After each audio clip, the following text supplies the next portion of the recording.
Esta es una placa miorrelajante activada que se utiliza para problemas de articulación temporomandibular de la ATM. Cuando el paciente tiene un bruxismo muy severo, que ya se ven las facetas de desgaste en cada diente. Cuando tiene problemas de cóndilo, de apertura y cierre, dolor. Que se queda el paciente normalmente con la boca abierta o con la boca cerrada, no puede abrir, o que siente que suena algo cuando abre y cierra, cuando mastica.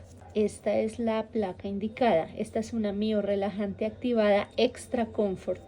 Es una placa blanda interna con acrílico externo.